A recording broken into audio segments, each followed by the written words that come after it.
I could not be more of a believer in like niching down, right? And that's, I mean, that's our whole reason is like we specialize in bikes. Like we do all different kinds of work, but we don't really show a lot of it. We do editorial magazine design work. We do, all kinds of weird manufacturing work. We do, we're like all over the place.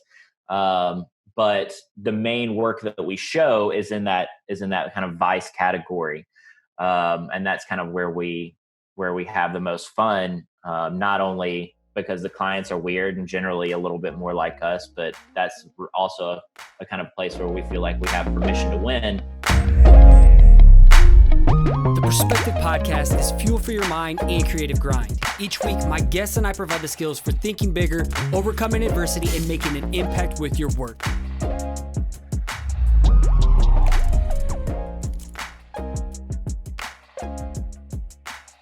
PC family, today I'm joined by the wicked, talented homie, Josh Sullivan of Fried Design Co. Welcome to the Perspective Podcast. How you doing today?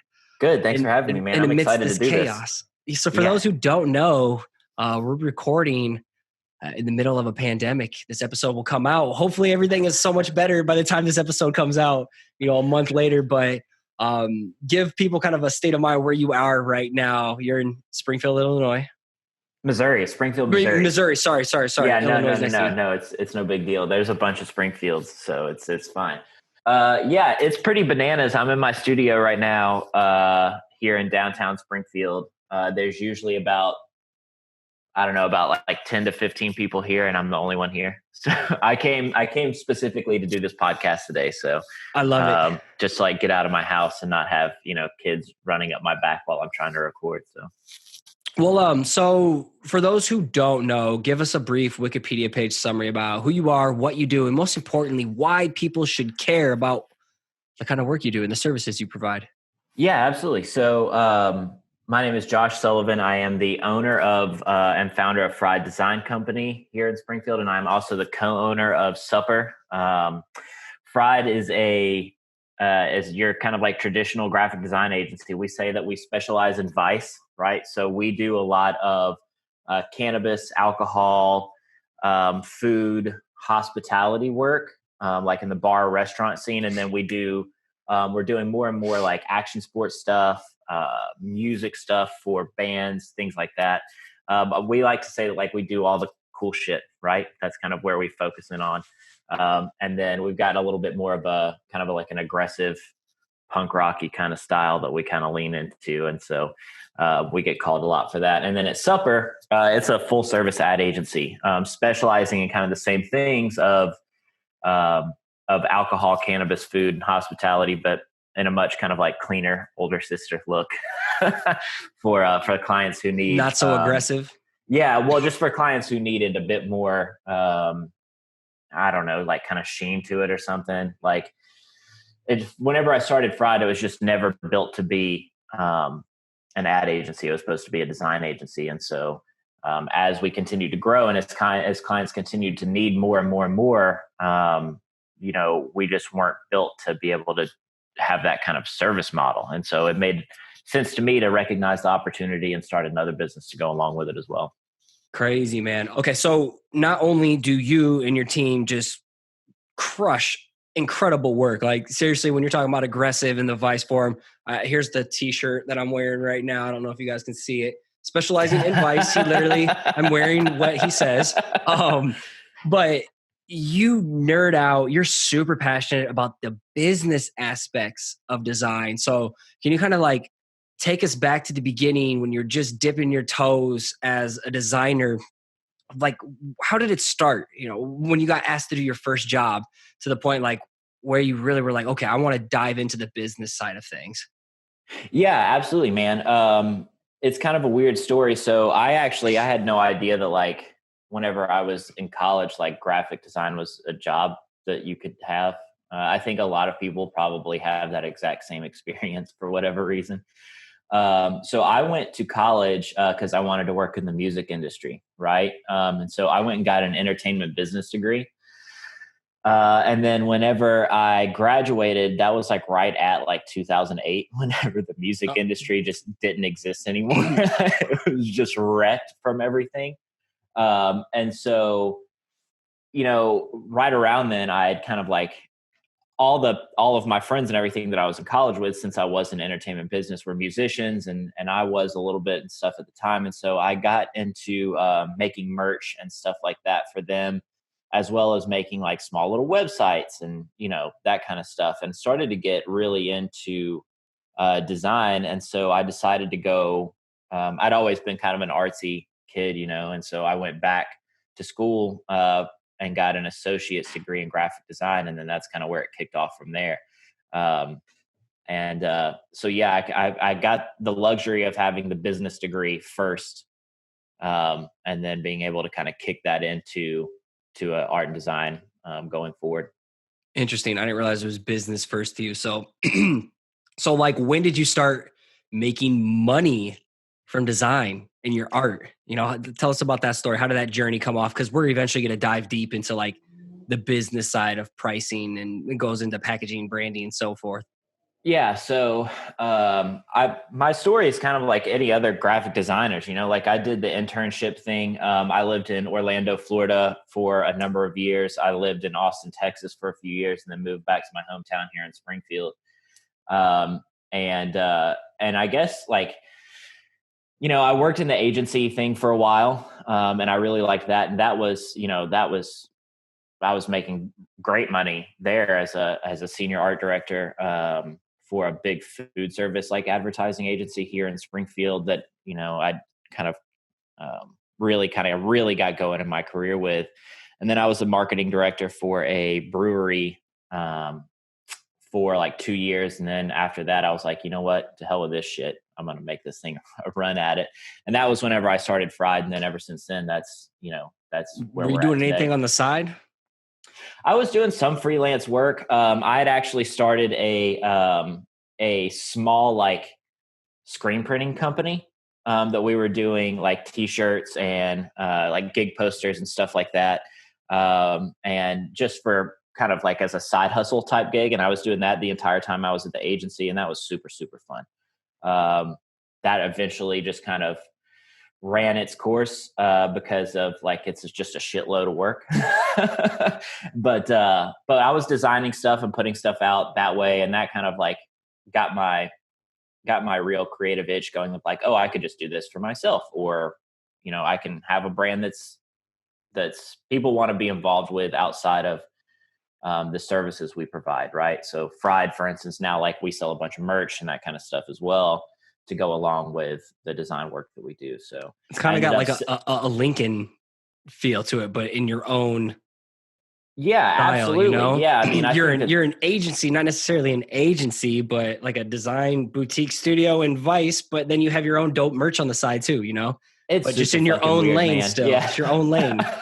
I'm a big fan of forging your own path. And so like, of course, like the Lincolns and the folks like that and the Draplins and the Clark Wars and Hellcats of the world and all them, like they crush doing their thing kind of in the same way, but in a very different way as well, So, I would wrap you in with that. and so that's kind of where we try and make you know, our own little way. So you seem to land a lot of dope dream related projects. If I was pushing freelance, it would be in the type of field that you're playing in with Fried. The cannabis, the dope packaging, the skulls, all that kind of stuff. So how did you put yourself in a position to land this type of work in your own style that the clients really dig? Was We it did you start off by hiring yourself for this kind of stuff? Yeah, I mean, that's a lot of it. We show the work that we want to get to. I mean, that's a big part of it. I think you hear Go that from it. deeper in that, because Yeah. that's such a widely used term. But let's wrap some more context around it, because this is what I teach my students: is literally hire yourself. Show the work you want to get and be known for something, rather than like doing all types of things and not being, I guess, a specialist or niching down. So dive deep into showing the work you want to get. Yeah, I mean, I could not be more of a believer in like niching down, right? And that's, I mean, that's our whole reason is like we specialize in bikes. Like we do all different kinds of work, but we don't really show a lot of it. We do editorial magazine design work. We do, you know, all kinds of weird manufacturing work. We do, we're like all over the place. But the main work that we show is in that kind of vice category. And that's kind of where we have the most fun, not only because the clients are weird and generally a little bit more like us, but that's also a kind of place where we feel like we have permission to win, which is a term I use a lot of, like Permission to win. yeah, that's something Ooh. that I got. That's something that I got from back in my agency days with this guy Doug Austin, that I know, who's like just a real smart dude. He used to say that all the time. Where do you have permission to win? And it's like those areas where you feel like you have a good personality fit, and that you feel like you can do the best work for those kinds of people. And so that's where we kind of lean into. I mean, a lot of our clients are big personalities, and we have big personalities that can match that. And a lot of people don't. Like a lot of people just don't have the stomach to work in the kind of work that we do, And so whether it's a moral compass or whether it's a whatever it is, some people just aren't into it, and we are. And so we're a good fit for it. But as far as like going in and showing the work that you want to do, a lot of that is working for ourselves and showing our merch and our Instagram page, and hey, look at all this weird shit that we make all the time. But then also, hey, look, and this client was brave enough to let us lead on a project, and this is what came out of it, and it worked, and this is why it worked. And by the way, it's got some super awesome fucking graphics to go along with it. So were you just like playing in the beginning, like on the side, using Instagram just as your little personal portfolio? You do a dope ass piece, but like creating the work you wish to see in the world and to attract. So how did you take it one step further? Because I like to challenge my students. Okay, here is the dope, pretty 2D static JPEG you just posted to Instagram. But if someone's going to hire you, how can you show it in like a tangible commercialized setting? And I think you guys do a great job, with your mock, or not necessarily mock-ups, but your branding and everything. But how can someone who doesn't have this yet with the clients, what would you do if you were in their shoes, or what did you do?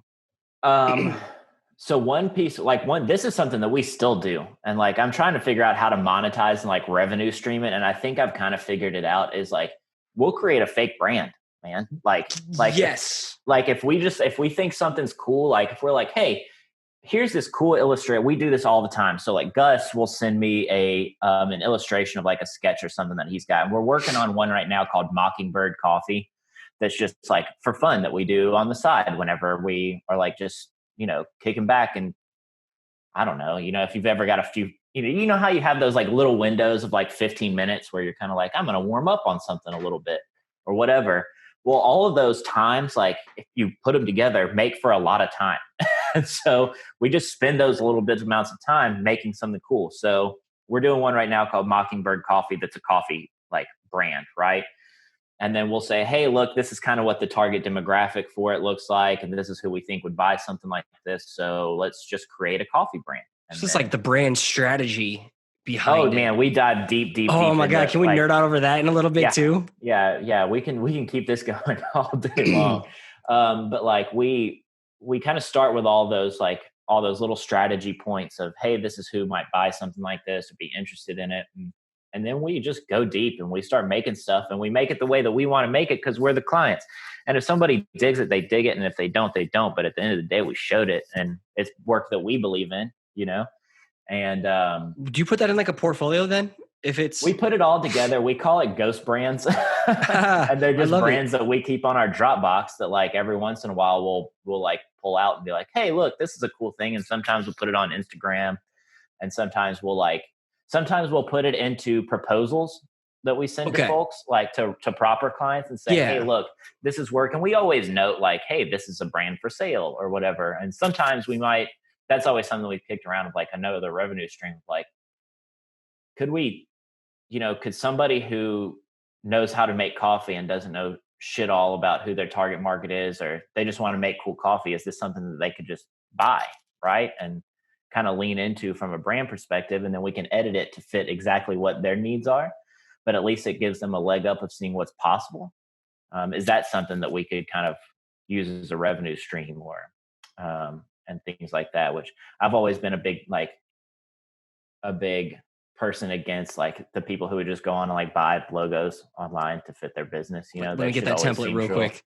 Yeah. Where's the brand strategy in that? Yeah, that always seems real shitty to me. But but if you go and you say, hey, look, this is something with the target in mind, does it match what your needs are with your product? And sometimes it does. And if that works out, then we can kind of make edits here and there to make it fit better. And so is that something that we might do? Maybe, I don't know. But for the time being, it's creating work that we want to get back, you know. That's dope. And I love it because I don't want to even talk about me too long, but like when I got canned last November, immediately I'm freaking out. I'm like, this portfolio sucks. I don't want to do UI, UX web work anymore. And I haven't really created anything I want to show what to get. So I spent 2 weeks creating fake brands. I made a coffee brand and I made a pizza brand. And you can see my secret portfolio that I never sent to clients over at scottyrussell.co. But I did exactly what you said to showcase the type of illustrative lettering branding that I wanted to create. So like, do that. Dude, do exactly. We do it all the time, man. Yeah. We do it all the time. We've done dispensaries that we put into new cannabis client proposals. And that's another thing we do too, is like, generally speaking, if I can get in the room with somebody, and this is years of agency work, like if I can get in a room, I've got you at that point. Like I will sell it to you. And that's just something that has got to be learned. So you just said another thing right there too.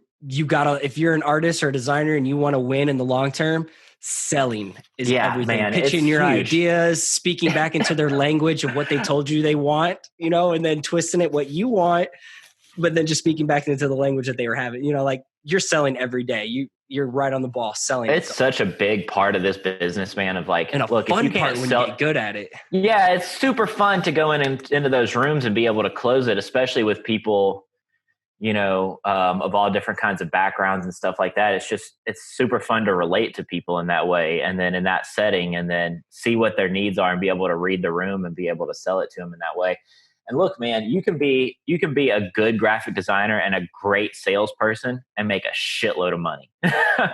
And if you're a really good graphic designer and a really good salesperson, you're pretty much fucking unstoppable. But you could be a great designer and a bad salesman and be terrible, starving artist. Yeah, exactly. And also, along with the power of selling is being enthusiastic when you're pitching and presenting. Yeah, I think people absolutely. lack that, you know, like having some energy when you're trying to close something. And absolutely. So are all your pitching, I guess, done in person? Is most of your clients local, or do you get a lot of, like, you're never just sending off an email, here's a PDF? No. You get on a call to do whatever I got to do through it. Yeah. To at least walk them through it, so you don't give them the autonomy of just sitting in on their own end, scrolling, taking it in without you walking them through it. And here's a price. Nah, dude, if I can make it, and I think it's like that, if it's that big of a job, I'll fucking travel. Like I'm coming to you. Like we'll make whatever we got to do happen. And it just means so much more too. Is like, you believe in it. You're going to go, you're going to sell it. It's your work. How badly do you want it? Dude, if you're just going to send off an email proposal to somebody and just shoot it off and be like, hey, here's your proposal. Thanks. I'll hear from you. You're fucked. You're never going to hear anything back. And maybe you do every once in a while, and it's never going to be the jobs that you want to get. It's not going to be someone who takes themselves as serious as the work you want to attract. Especially like a t-shirt, you know, a t-shirt in an email. Don't do that. And then you just like write, I think $100 via email, no PDF, no nothing. Like, don't do that. Step it up. Look, there's time and a place for that, I guess. You know, if it's little bitty jobs or whatever, you know, I'm not going to say, or like helping a friend in a pinch. I'm not going to say that I do these huge proposal pitches for like every single job that goes out the door, because we have jobs of all shapes and sizes, right? And so we try and keep that, you know, at a minimum, but it's not, we do every once in a while. Like, I'm like, hey, here's what we're thinking. What do you think? You know, and that's fine and all. But if it's like a proper brand project, no, we're having them come in here and we're going to put on the show, and we're going to throw it up on the big flat screen, and we're going to, you know, have bottles of water and have snacks out, and I'm gonna dance for you. So let's dive in to more of the brand strategy, because Melinda Livesey was just on last week, who's a brand strategist, you know, but I think like you can then take it a next level to help really parallel it to the listeners. Like she did a great job. And then I think you can jump on what she had talked about, but in your own, I guess, own approach, just hitting it from another angle from someone. Sure. Yeah. I mean, on our website, at least on the Supper website, I'm listed as like co-founder and creative strategist, right? Or creative lead, whatever. And I do very much consider myself a brand strategist as well as an art director, designer type. Mainly because I have a very, very specific process that we follow, that I kind of like live and die by. And the whole thing really does start with strategy. Like the design work that we create at Supper is vastly different from the work that we do at Fried. And sometimes it is more or less, sometimes it's more different, sometimes it's less different. It's a little bit all over the place, but it's always rooted in strategy. And so one of the things that we always say too is like, marketing should be really, really, really fucking easy. Like that's all that there is to it, because marketing is just spending. That's the difference between advertising, marketing, and branding. It's like, if you spend the time and be really, really serious about the strategy of your brand for clients, and start out from the beginning of defining target markets and user profiles and value propositions and mission statements and how you talk to people from a voice standpoint, and how you don't talk to people from a voice standpoint is just as important. And lining all that stuff out to go along with your graphics packages is so much more powerful. And then whenever you know exactly who you're talking to, you know exactly how you're supposed to talk to them, you know the exact graphics that you're supposed to give to them. At that point, all you should have to do is just say, hey, this is the group of money that I have for marketing. And now I just need to apply it to places where I know that these specific people are going to be able to get the message the easiest, right? So you're not going to, if your target market is, you're selling hearing aids to people in their 70s, you're not going to blast them with social media messages. Like, In a style of Vice.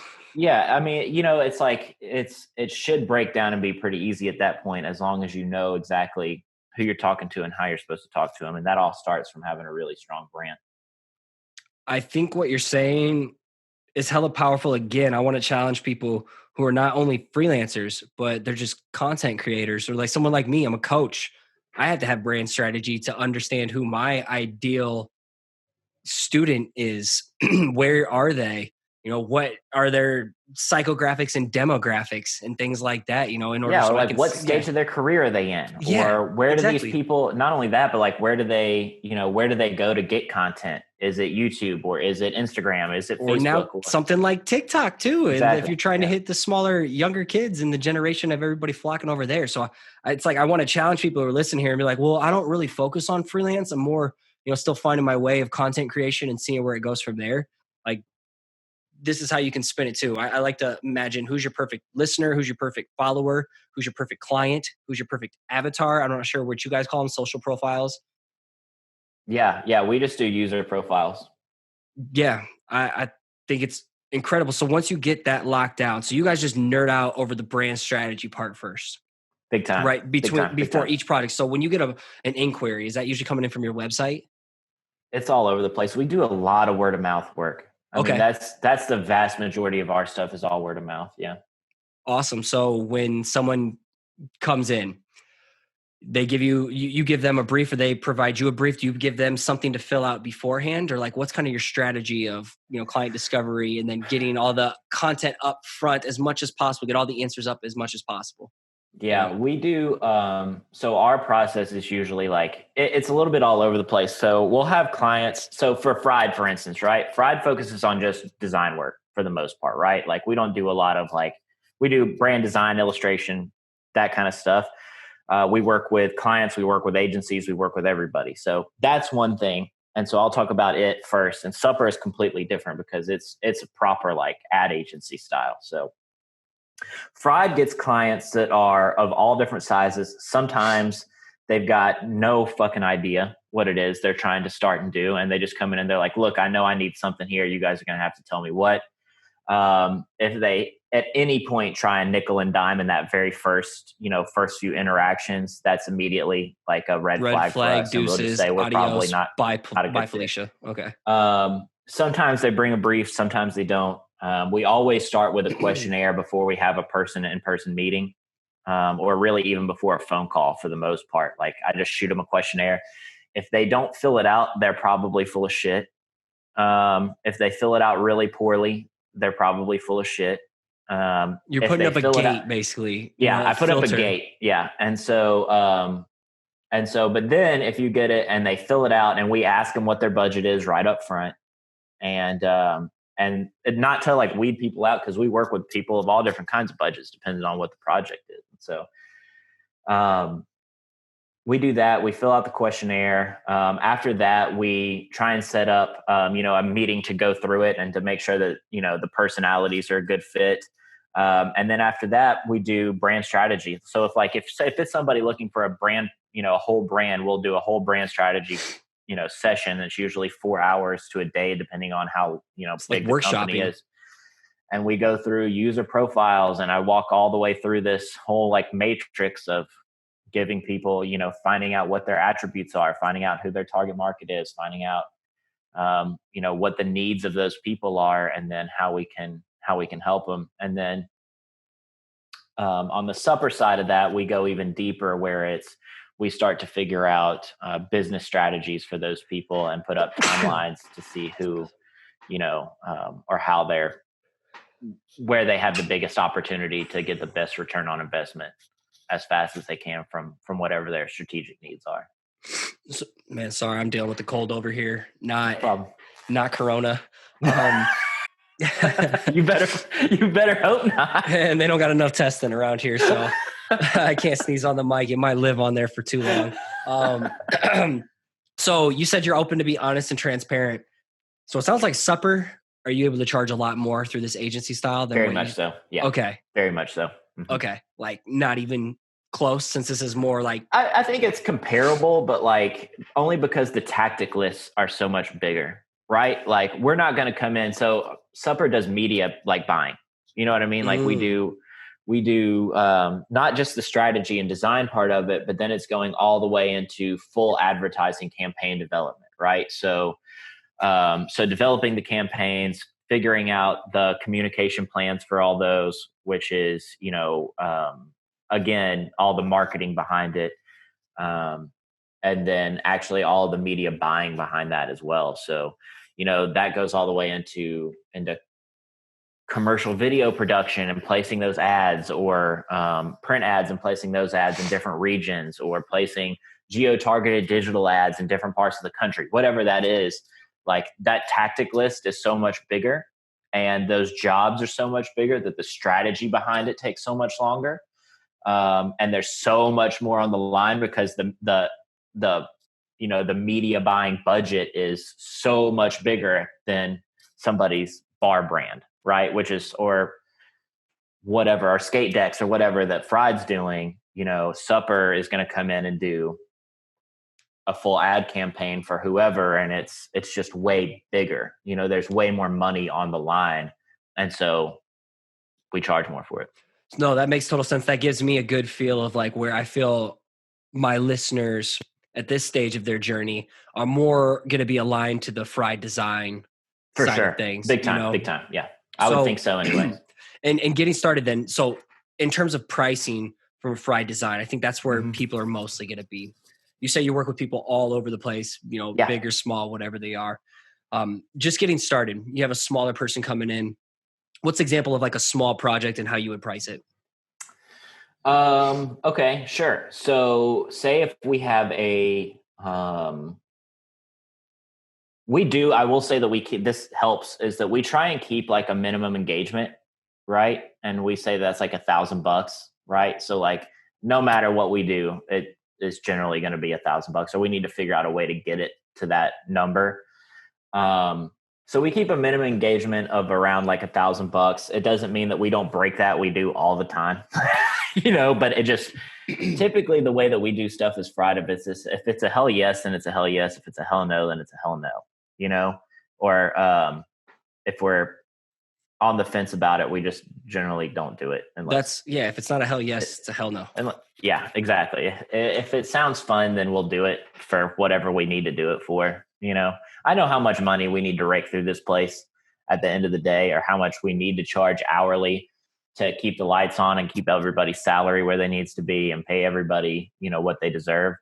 So as long as we're making that, we'll take whatever we want to take, Especially if you feel like it's going to look good in a Yeah. portfolio or attract a potential bigger version of what you want it to be. Yeah. Well, also we're big fans of like just helping people, man. Like sometimes people just need a fucking hand, and people want to especially people in the graphic design business are like, oh, we don't want to do that. I don't want it, whatever for fucking reason. I'm not going to take it because it's not enough money. Like, dude, fine. We'll do it, Well, I want to commend you too. I mean, when this comes out, this was a month ago, mind you guys, but just earlier in this week, as like shit's hitting the fan, everybody's getting locked out. Who knows? Maybe we're under a national lockdown as we're talking right now for who knows how long.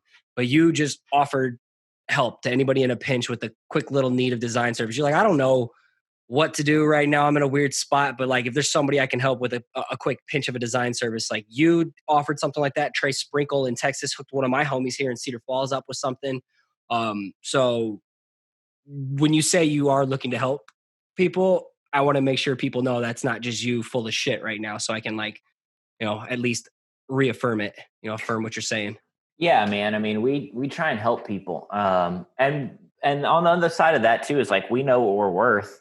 I mean, we're really fucking good at this, at the end of the day, and it's worth money. And people who are willing to pay that and go on that trip with us, generally speaking, are like lifelong clients. Like we don't that's have where the word of turnover. mouth comes in. That's your best form of free marketing. I mean, but anyways, to answer your question, like say if you're a bar that comes in, we're like, okay, we need to do a brand for this place, and it's a cocktail bar, and they tell us about it and whatever. And we say, what's your budget? And they say, well, we don't really know how much this stuff costs, which is always the big one, right?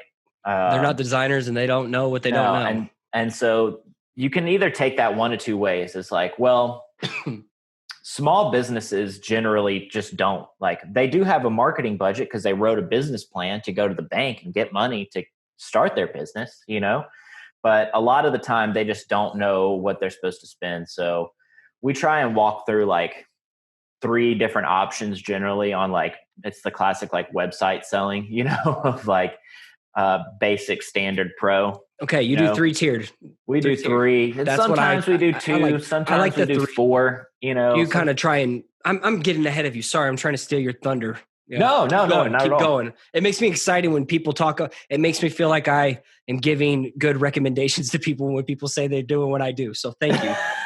Please continue. I'm interrupting. I mean, sometimes we do 2, sometimes we do 6, right? Like, okay, it's just whatever. We just keep adding stuff that we want to do with them. But you kind of have your baseline, and then it'll tailor to each person's project. Yeah, absolutely. We very, very rarely do like, if somebody's like, hey, I need a logo, we're like, nah, son. Like we just don't like, if you want to do this whole thing and do it right, cool. But we rarely do like just logo work. So would it be like the next step up and be like, we offer identity systems? Yeah, pretty much. Is like, we'll come in, and it all depends on what kind of business it is. I mean, keep in mind, like, we don't really do any work for the man, is what I say, so it's not like a bank is calling us and like, hey, we need a new logo. You know what I mean? Vice, like Vice style, it's generally like a cannabis brand or a beer company. And then we're like, okay, well, we're not really going to do just your logo. If you want us to do your logo and your brand style guides and, maybe 1 or 2 like packaging options or something like that, we'll wrap all that up and say, look, we'll do that for this amount of money if you can get there. And then if you want us to do all of your packaging, we'll do it for this amount. And then if you want us to do your website with whatever, then we can do it for this. And then you can see how it just continues to grow. We're getting into interior design now too, which is dope. And so so now we're tacking that on. It's like, okay, we'll come in and we'll do interior design on places as well, which is super, super fun.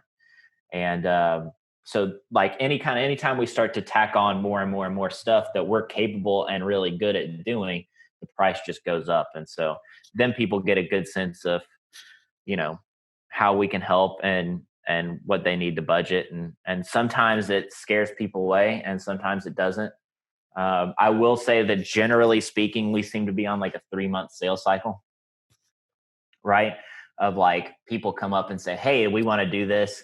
And we say, okay, this is how much everything costs. And they go, okay. And then whenever we finally get started on the project is generally somewhere between like, 2 and 3 months after that initial contact.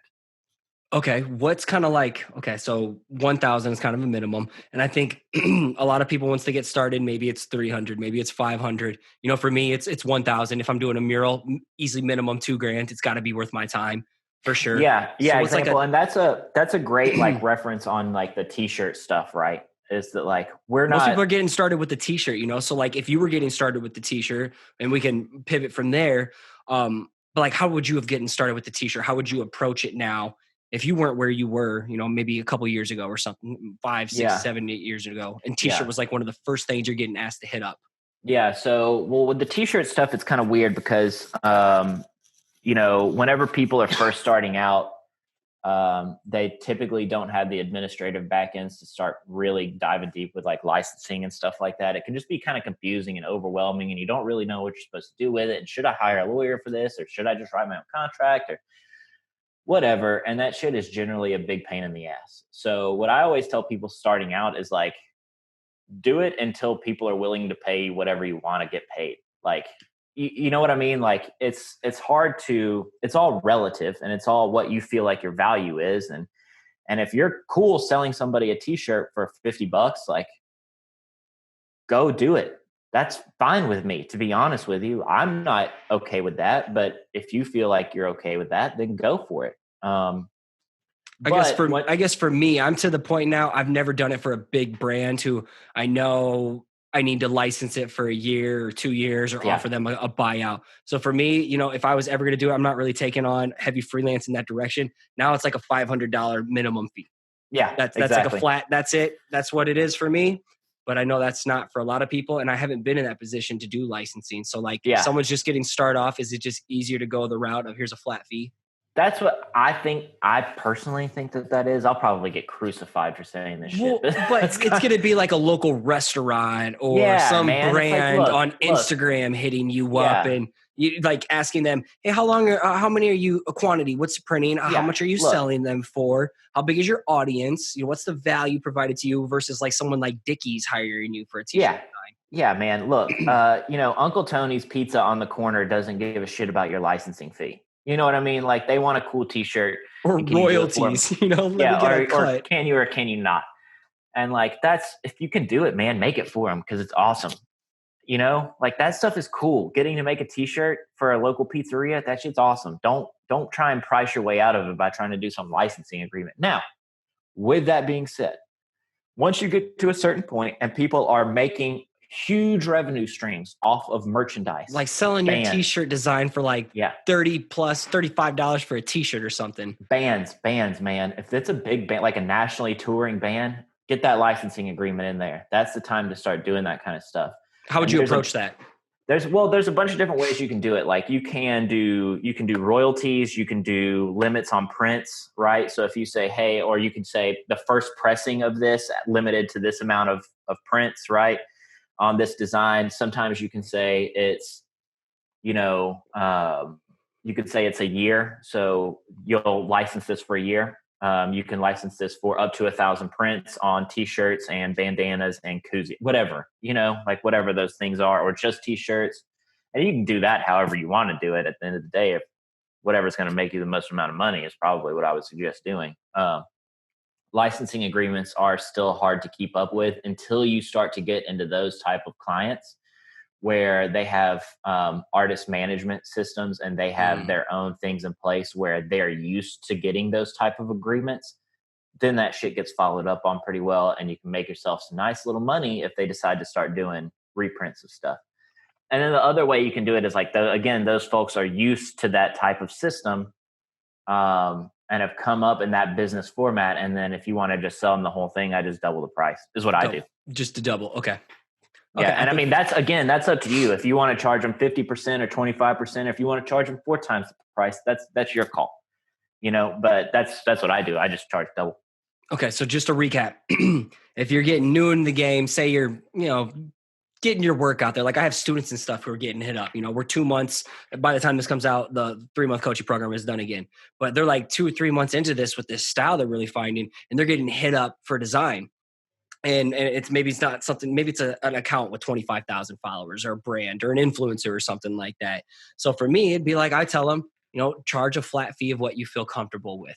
If it was a huge brand, a huge band, we could talk about different routes. But so like that flat fee of what you feel comfortable with, I think is a good starting point.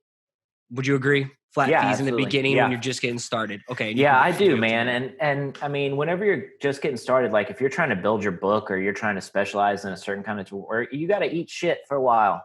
Like it's just the way that it goes. Everybody's got to pay their dues. There's no like paying your dues. How do you feel about doing like free work for the sake of? We just talked about it. I'm doing free work right now. Like, okay. Yeah. I mean, okay. So you're doing free work to help people. What about those in the beginning who, like for me, I did my first 2 murals for free in order to get the exposure to one, just to show I could do it. Mm-hmm. And now I'm charging a minimum of $2,000 for a mural. Yeah. You know what I mean? So like, I mean, if it's the way I always like, if you find the value in it, it's all relative, man. If you're going to get good value out of it, I typically never like if somebody comes at me with like, "Hey, it'll be really great exposure," that kind of shit. That's an immediate that just red makes flag. Me feel like, ugh, this is sit on a dick and spin, dude. Yeah, took all the fun out of it for me, and now I don't want to do it anymore. And if it's not going to be fun for me, like, dude, we are the luckiest people on the face of the planet to be able to have this job. You get to create for a living, man. Like I draw cool shit for a living, right? It's awesome. So, do whatever you got to do to have fun with it and to make as much money as you can with it at the end of the day. Right. So sometimes you got to do some work for free if you want to, sometimes don't. Never do free work for an asshole. Mm-hmm. That's not going to be fun for anybody. Do free work for yourself. Yeah. If that free work or the exposure without them being a douche about it feels like it's relative value for you, then, it's worthwhile.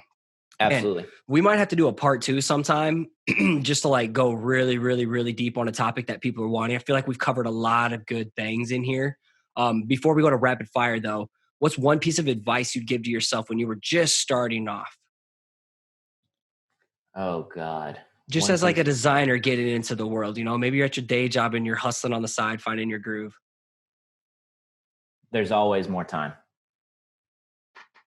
Elaborate on that. I'm the type of person who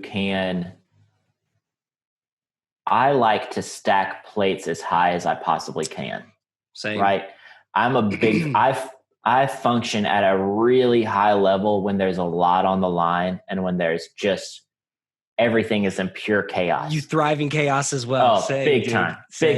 Big time. That's all I've ever known. So, the more pressure, the more work. And I've always had a really strong like work ethic with this kind of stuff is that like, I'll outwork you at the end of the day. Like I'll just go longer than you will. And that's served me really well. But if I had any advice for myself whenever I was just starting out, everything was like do or die, right? It's got to be done, and it's got to be done at this super high level, and you've got to do as much as you can and burn the candle at both ends. Yeah, man. And I just, it served me really well. It paid off now because I'm in a really good, like happy place with myself. But there's always more time. Chill, be nice to people, don't like, we're not curing cancer here. Like just do the best work you can, and there's always more time to get stuff done. And it's a marathon. Yeah, exactly. It's a marathon, not a sprint. Man, I feel like you were talking to my old self, because I went hard in the paint for a long time, damaged relationships and all kinds of stuff. But it got me results really quickly. But that's why now this show is the art of healthy hustling. Yeah. So, to not be like what you just described and what I described, like it paid well for me too. But at the same time, like I burned some bridges along the way and I pissed off my wife and I almost lost her probably once or twice before we got married.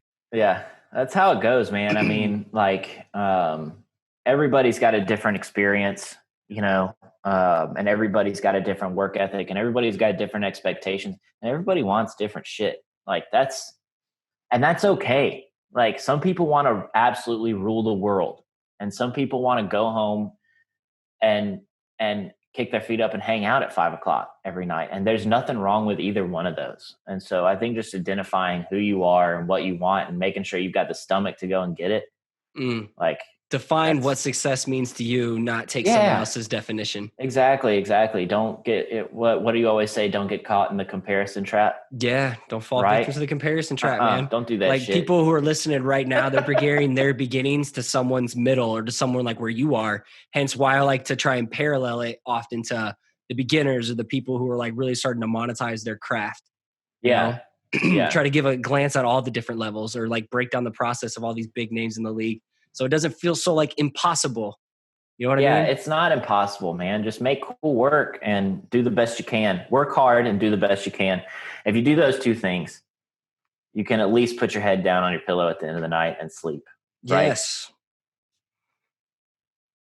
I'm going to write that down. My mom used to say that to me. I dig it. You can sleep good. And I go to bed at night. I can't shut off my mind. It's like, damn, there wasn't enough hours in the day, but it's like the work is going to be there tomorrow. That shit ain't going nowhere. It's all going to be there tomorrow. Especially if it's just personal passion projects. Like I try to it's not going anywhere. My coaching students, it's like, hey, it's okay if you don't get this done. I want to push you to try and hit that internal deadline. But if life happens, mental health, take care of yourself. Stuff happens, man. Look, that is not an excuse to miss a deadline. No, don't just be like, I think I need a personal day when really you just want to go and play video games. No, Or that's one thing we pride ourselves on here is that there is zero chance of us meeting it. Like we just don't do that. We don't miss deadlines. If we say we're going to have it by a date, then we've got it by that date. And so it's under promise, over deliver. Yeah, exactly. Yep. All right, that was the biggest thing I ever learned in a corporate culture. Yeah. Okay. If you were on death row, let's get into this rapid fire. Cool. What would your last slice of pizza be? Pepperoni and onion, pan pizza, for sure. Anywhere specific? No, there's a place. You know what? There's actually a place here. I love the generic ass Domino's pan pizza. Dude, Domino's like flat or no, the thin crust pepperoni. That's dank. It's good, man. There's a place here in town called Pizza House that's right down the street from me, and that I'd never been there before. And a buddy of mine told me that he didn't think that I would like it for whatever reason. I was like, well, let's go. And I loved it. Now that's all I ever want to eat is pizza from that place. And then I know that you're like the king of Casey's Pizza. I was just going to ask, you have them, right? Yeah. Hell yeah, dude. Breakfast pizza. Come on. Yeah, anybody who's ever had a hangover in the Midwest has eaten a piece of breakfast pizza from Casey's. Okay, you can affirm that I'm not crazy for loving gas station pizza. It sounds weird when you say it that way, but you know the truth. Dude, you know what's weird? Is like one of my favorite foods in the world is gas station fried chicken. Right? I don't know why. I can see why people would think gas station pizza sounds like disgusting as fuck, because like once you said that, I was like, dude, that sounds nasty. Yeah. I get it now. Okay. Dude, gas station, like your average. Well, like I grew up, I'm originally from the Mississippi Delta, which is like the place in the South that everybody makes fun of in movies, right? Like it's all the way down there. And so but there's so many gas stations with amazing fried chicken. Like I grew up eating it and I'm like addicted to it now. That's hilarious, man. It's great. If you could have lunch with one person, dead or alive, who would it be and why? My mom. For sure. Like hanging out with mom. Cool. If you were reincarnated, what would your new career path be outside of like design? I know you did music too, but like, let's just say design. Oh, I'd be a chef. Chef? Yeah, I cook every night. What would your chef name be? The Fried Chef? Josh Sullivan, I think. Yeah. Josh Sullivan? The Fried Chef. Yeah, I don't know. I think if I had a restaurant, it would probably still be called Fried. Fried? You don't have like a chef name? Just be you know, like some of them have like a fun name. I don't know. Like, they really? What's the Salt Bay? Yeah. You know what I mean? Yeah, I'll think about it. And I'll give you my new chef name on volume 2 of this podcast. How about that? All right.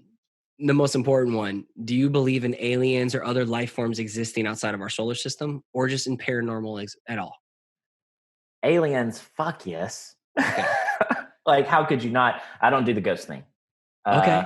Mainly Weird. because I'm I just like I feel like I have to see it to believe it, but then I've never seen an alien, you know. So I don't That's know. what I'm saying. Like, I'm always like baffled. Either like I always thought either you were no to both of these or yes to both of these. But I've had some like Kark Orr was like all about yes, I believe like life forms, but like hell no to ghosts and stuff. So yeah. Well, it's like a science version versus like a faith version, I think, right? Like if you believe in ghosts, then you got to believe in everything else that comes with it, and I think that's fine and whatever. But aliens is like, hell yeah, man, hell yeah, there's aliens for sure. Like there's just the chances of there not being aliens, I just feel like are so small that I don't know. And not necessarily little green men, but like just alternative life forms. Yeah. It could be tiny little worms. You don't know. You know, we could be. That's the crazy thing is everybody always thinks that like aliens are going to be like this life form that comes and like some Independence Day type shit, right? But what if humans, like the chances of something else being smarter than us are huge, but I think we probably got the exact same chances of us being the most intelligent life forms as well, right? I don't know. Like, what if that's true? What if we're actually the most intelligent life forms? That'd be wild, because then how like were the pyramids and all that stuff built back in the day, and we can't figure it out how it was done. And I don't know. According to history books, I think it was slavery, Scotty. I think that's how they did it. That's the cop-out answer. All right. Not funny, but funny. Okay, last thing before we sign off, where can people go to follow you online and support you? Yeah, so you can follow us on Instagram at Fried Design Co. And it's supper time on Instagram too for supper. All right. And you can slang some dope merch like this. Thanks for the care package. I rocked the hell out of this stuff. Yeah, man. Thank you so much for your time. This was fun. Like, this was entertaining, man. We nerded out and went really off topic at times, but we'll have to get a round 2 and just go really in depth and then go off topic. Yeah. Sorry, man. I do that. No, it's on me. I'm the one steering the ship here. So yeah. Well, let me know, man. I'd love to do another one anytime. For sure. So if any of you listening out here, if anything we talked about today, like brand strategy or pricing, is something you really want to dive deep into, Josh and I can go into it. So cool. All right, man. Thank you so much for your time. Be safe. Be safe. Stay sane. Thanks, man. All right, homie. Peace. Thanks again for listening. It'd be awesome if you took the time to subscribe to the channel, hit the like button, and let the comment below so we can connect. Again, if you want to catch a shout out as a future listener of the week, make sure you subscribe to the show on iTunes and give it a rating and review.